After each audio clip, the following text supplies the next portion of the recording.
Maayong buntag, Negros Oriental. Good morning, Philippines. My name is Hans Vili Hermosa, your host, and welcome to yet another episode of FlexiEd, Flexible Learning Experience in Education. Brought to us by the Department of Education, Division of Negros Oriental, FlexiEd is a modular learning modality that is fair and equal to all. Whoever you are, wherever you are, and whatever you have, the quest for basic quality education continues. Now, last episode, we had a very informative and a very comprehensive discussion on the what, why, and how of inclusive education. And now, we will have a quick trip on Central Asia, as we're going to talk about ability in disability. So we're very excited to share to you our guest speaker today, all the way from one of the biggest countries in the world and one of the biggest countries in Central Asia, Kazakhstan. So our speaker is a PhD student and disability and inclusion specialist from Kazakhstan.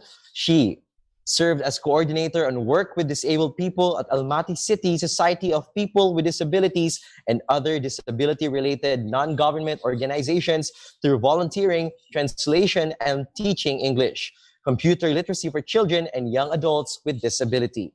During her work in Kazakhstan, she conducted several events to raise awareness, an inclusive society, and positive image of people with disabilities. She also worked on implementation of diverse workforce motivation project at UNICEF and GSSC Budapest. Her research interests include higher education access for students with disabilities, CRPD implementation in Central Asia, and mobility programs for students. Let us welcome our speaker for today's episode, Madina Karsakpayeva. Hello, Madina. Hello. Good morning. Nice to see you. Good morning from Kazakhstan, from Almaty.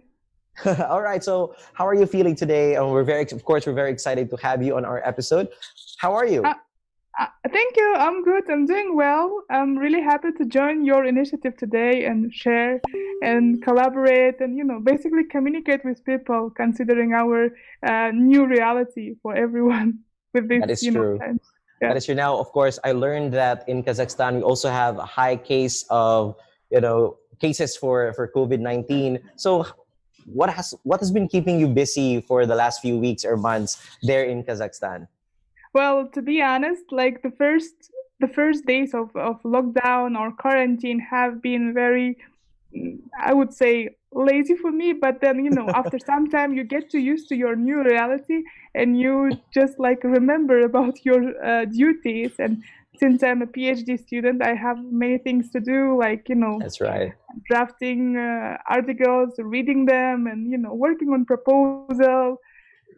Spending time with family, talking with my friends, and I even celebrated my birthday through this Zoom application. Oh. So yeah. Belated happy birthday. Thank you. It was last month, but I managed to contact with all my friends around the globe. It was quite fun. Yeah. That's right. That's good to know. Well, of course, everyone had to adjust to the new normal, but it's good to hear that you're making the most out of your quarantine. And of course, now that you're here with all of us to share your talk about celebrating ability in disability. Yep.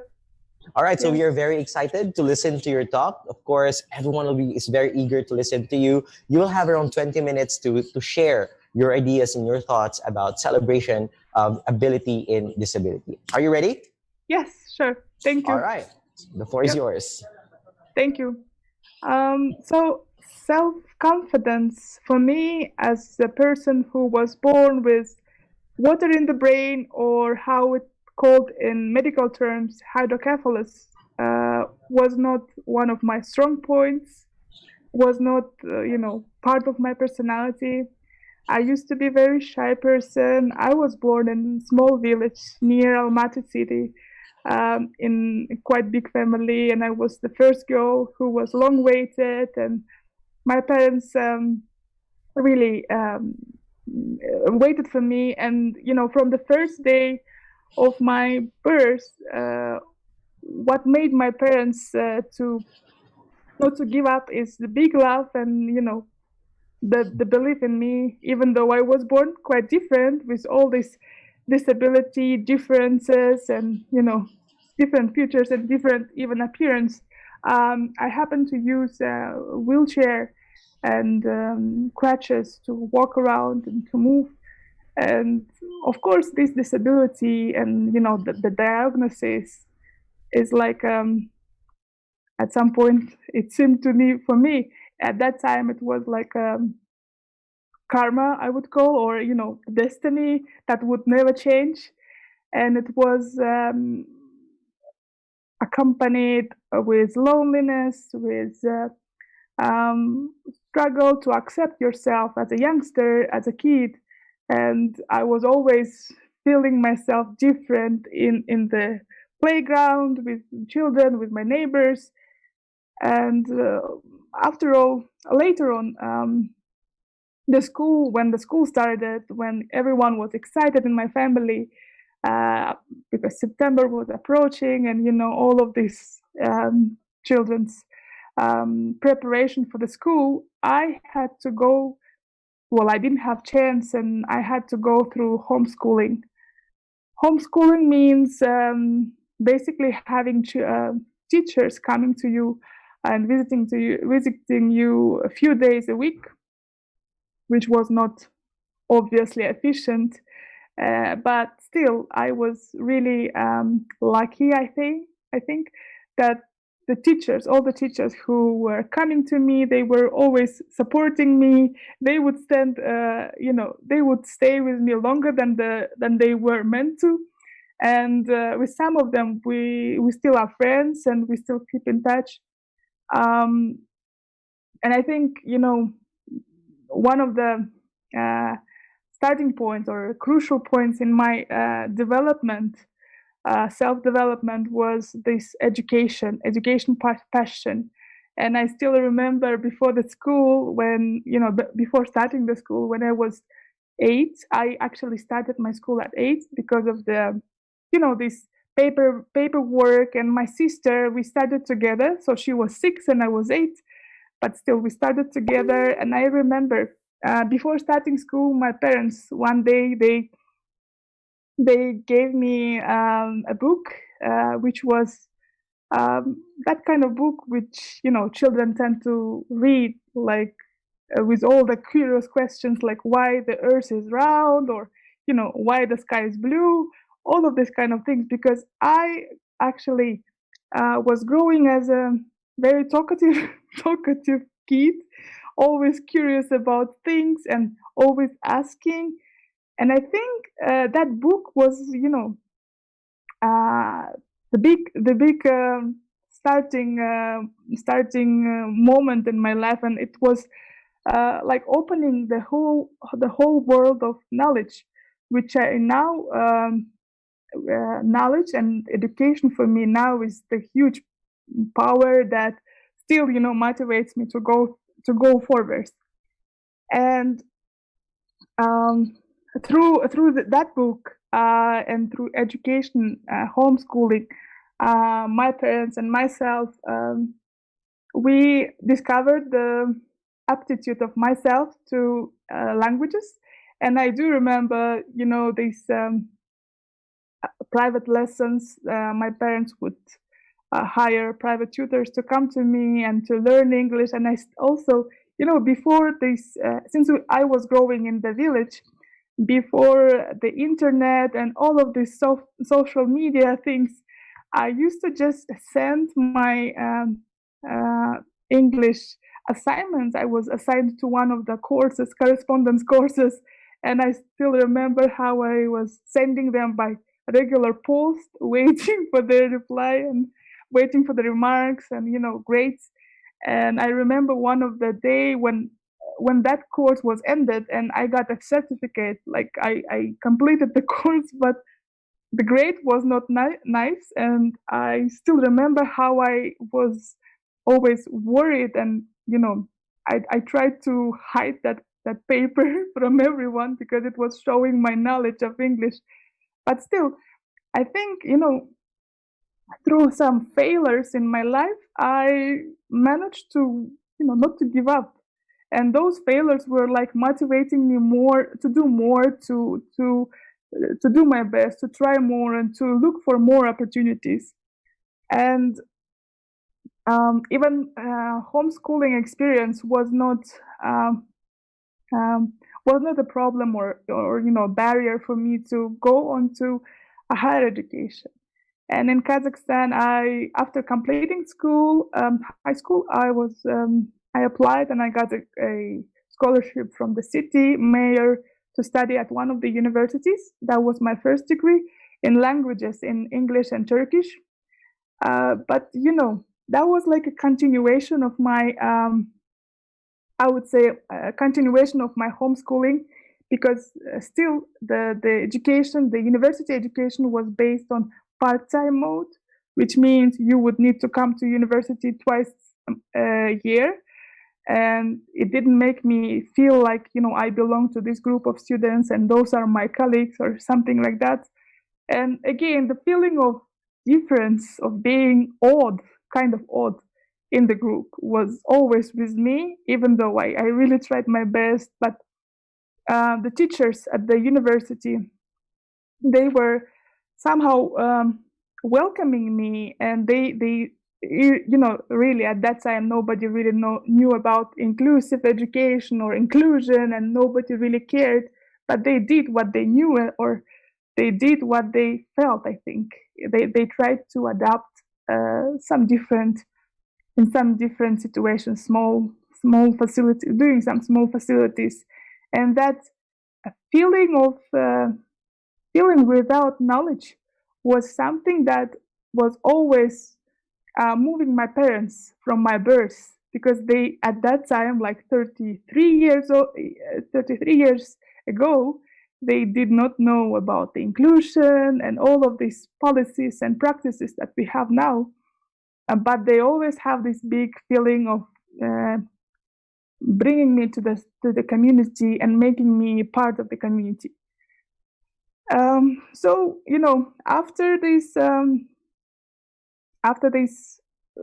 university degree in Kazakhstan, after 5 years of part-time mode education, same stuff, same mode of knowledge, and I was trying to, since my English language was kind of improving, and I was trying to put myself in a different situation, new situation, and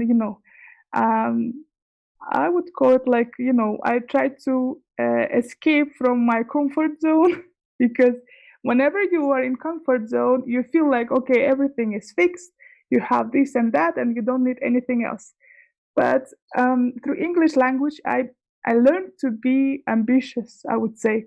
And like 10 years ago, I wouldn't call myself ambitious at all, or 10 or 15 years ago. But now, with the knowledge of English, not even now, those days after the university, I learned about different scholarship programs, and I always wanted to go abroad. I always knew that there are opportunities, there are services, and people are treated differently. I really trusted in that idea. And I do remember when I was 17, by the end of school, I shared this idea with my parents and my dad.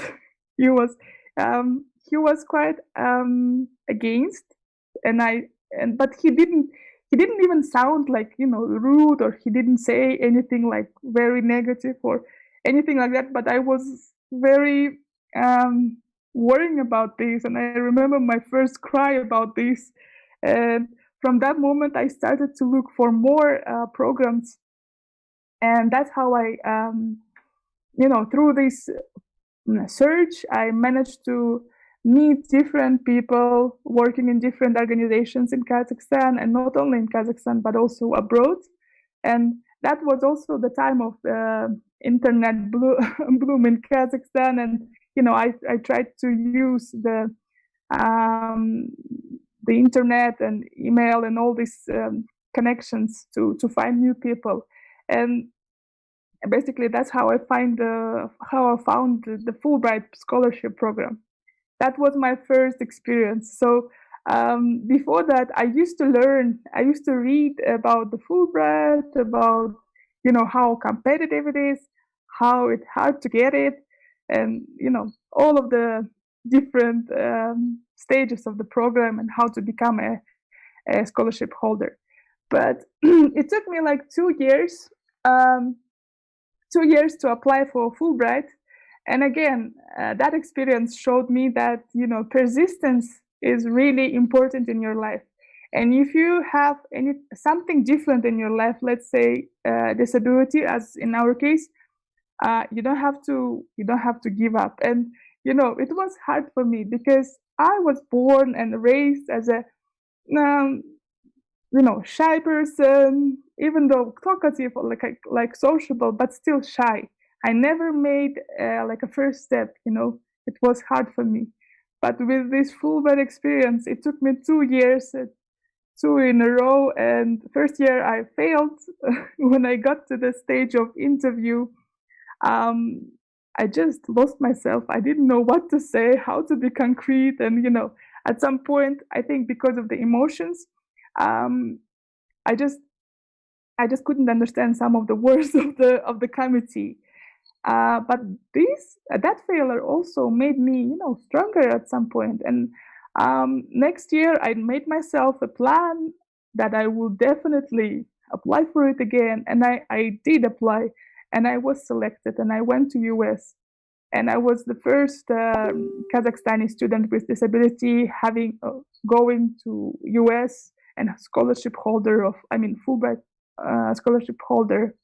So it took like several years, and I still remember from the school years, like my passion and desire to go abroad started from school. And I was also applying for the programs like Flex exchange program to school children to the US.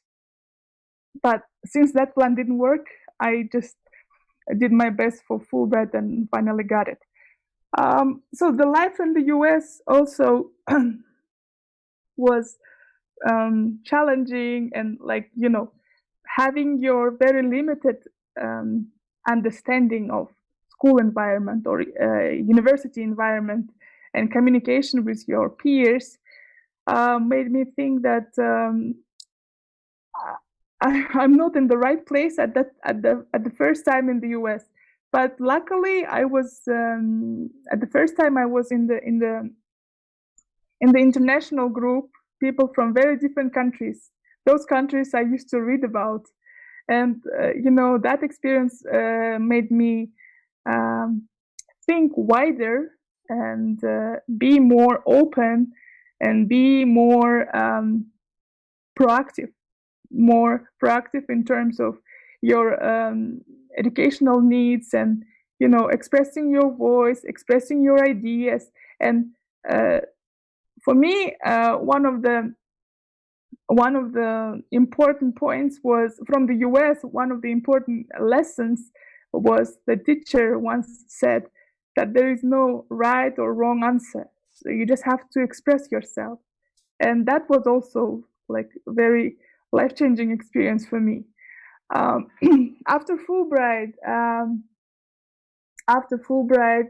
I had to go back, and I worked in Kazakhstan. I used to be part of not all, but main NGO, disability NGO organizations in here. As a child, I used to be like a recipient of the services. But by time I became a volunteer, and I had a chance to teach English and help them in computer literacy, which was also a very useful experience. And I still have friends from those times. And through education, through knowledge of English, I managed to travel to different countries. I think now I have more than 17 countries I've been to. Yeah, 17, not 20, but 17. Yeah, and all this travel, all of those meetings, they are all based on education, on power of education, on my understanding how to make benefits out of your so-called disability or your limitedness. Because I used to think, as I already mentioned in the beginning, I used to think I was weak, and I didn't have chances to to develop as a person, as a future professional. But the experiences I got had to change me. Had to change my, made me change my way of thinking. Even though I was not, my destiny is not about walking or, jumping, but still I can fly, and those wings are given by education, by power of love of my family, by support, by self-acceptance, and by understanding your limits. And I do understand there are limits. There are limits, and I think by time you just become by time, by right surrounding, and by trusting yourself. I think my trust in myself was part of my upbringing from my parents, and that also, which is still staying with me, and it is part of me, and I do trust in myself no matter what happens. I used to think that my wheelchair is something uncomfortable, something that I should hide. Even when I was taking pictures, people were taking pictures of me. I was like, oh, I should have, hidden my wheelchair or decorate it or do something. But nowadays, I feel like proud of myself. It's a part of my body. And the more you get educated about disability, the less you become shy, the less you become scared or afraid to express yourself. But nowadays, just accept the wheelchair or any other device as a part of your body, as a part of your privacy. And I think the part of the big amount of the atmosphere of loneliness, which was always part of my childhood, nowadays is very little. Like the portion is very little. But I think trusting in yourself, and also people with disability, not only in this country or in other countries, are always accompanied or with stereotypes or prejudice or pity, which I really hate. I mean, pity is something that I hate. But hate like in neutral way, I would say, because sometimes people just think about pity and they get angry, or they different stuff.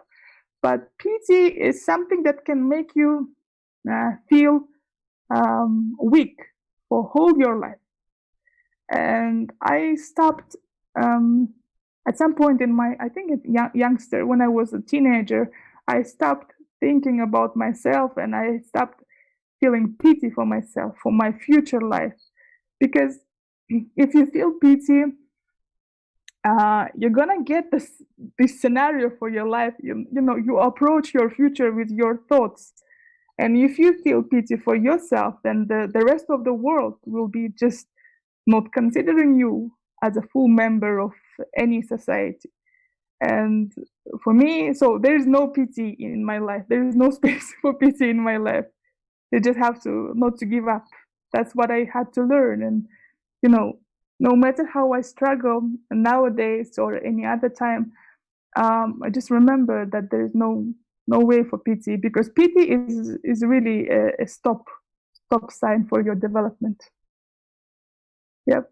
I think I reached the time limit or not. Thank you. Yep.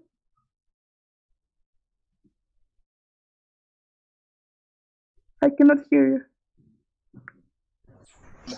Yeah. Hello? Yep. All right.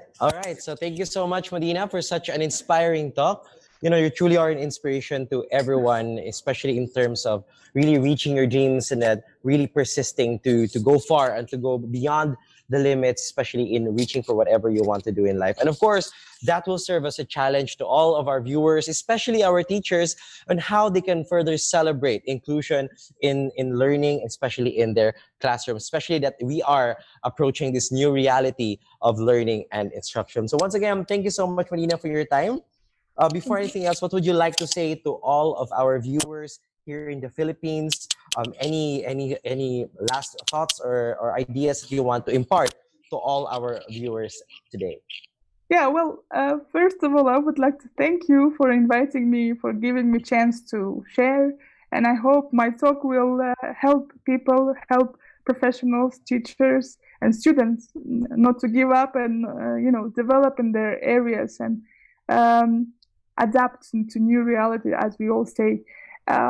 Just as a advice or recommendation for the university teachers, which is my research topic. Basically, I study inclusion in higher education for students with disabilities. I think, based on the literature, the teachers, university teachers, should have three main components of their qualification, which is, first of them is emotional. So teachers should learn more about disability, more about the life and struggle of disabled students. And the second one is the behavioral. Behavior is the strategy that teachers choose in doing this or that project with those students. And because, behavior of the teacher is very important. And I can also say, like, from my own experience, when I got to the level of higher education, after Fulbright, I got Erasmus Mundus scholarship. That was my second master degree. And that was really diverse in terms of teacher approaches of education. And the behavior of teachers was crucial point for me, because through behavior of teacher, it was obvious if I was included in the class in real or only on paper or, by the laws or something like this. And the last one is, I think it's about the cognition of the teachers. It also refers to understanding of disability and experiences the teachers may have before working with children or with students. So basically, having more activities with non-disabled students together with disabled students, involving them together in some projects, and focusing not on weak points of students with special needs or disabilities, but on strengths, will make a huge impact on inclusive development in higher education. That's my opinion and suggestion. Yep. All right, thank you so much for that. Those were really practical tips that, of course, all of our teachers can also use, especially in promoting inclusion in the classroom. So once again, thank you so much, Madina. Thank Now, you. of course, that ends our episode today of FlexiEd. My name is Hans Villarmosa. See you again on the next episode. Keep learning and stay safe.